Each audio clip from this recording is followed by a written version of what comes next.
Hello, my name is Miguel Loreto, and this is my presentation on the scientific method. So when you're working with the scientific method, there's typically several steps that are involved in this entire process. First is making an observation about something. Next is forming a question based on this observation. After that, it's going to be to form a hypothesis based on the question that was asked. After that, you're going to collect data in order to get some research about the questions. After that, you can create an experiment where you perform it to test out your hypothesis. And then finally, once that's finished, you can use all that information to draw up a conclusion. So I came up with an observation, question, and hypothesis. So my observation was, people have many different kind of animals that they can consider as pets. So my question to that was, what are the 3 most common types of pets throughout the entire world? My hypothesis is that I believe dogs, birds, and cats, all in that order, are the 3 most common types of animals, or the most common types of pets in the world. So in order to form a conclusion, I had to do some research and an experiment. So after asking some friends and other students on campus about what kind of pets that they had, I found that dogs, cats, and fish were actually the top 3 kinds of pets. Birds actually came in at 5th after horses. So that was my experiment that I did.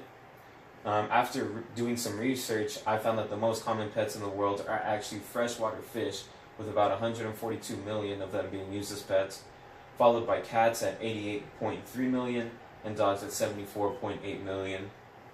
Birds came in 4th with 16 million. So my conclusion is that my hypothesis was incorrect.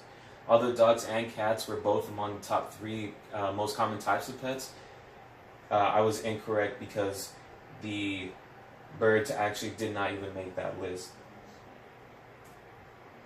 So when you're working with the scientific method, there's 2 kinds of reasonings that you can use. You can either use deductive or inductive reasoning. So with inductive reasoning, you make broad generalizations from specific observations, and you also use data in order to support those kind of observations. However, with deductive reasoning, it's kind of the opposite. You make these kinds of observations, but instead of using data, you use logic. So that's basically the 2 different kinds of reasoning. And then finally, hypothesis, theory, and law are all 3 different kinds of things. So hypothesis is an untested explanation of a question or observation. So an example of a hypothesis would be the one that I just made about the pets. Theory is a well-tested and widely accepted view that the scientific community already agrees best explains certain observable facts, but is not yet proven to be an actual fact. So an example of this would be like the Big Bang Theory. And finally, law is a statement based on repeated observed phenomenon and typically can be proven to be a fact. An example of this would be Newton's law of gravity. Thank you.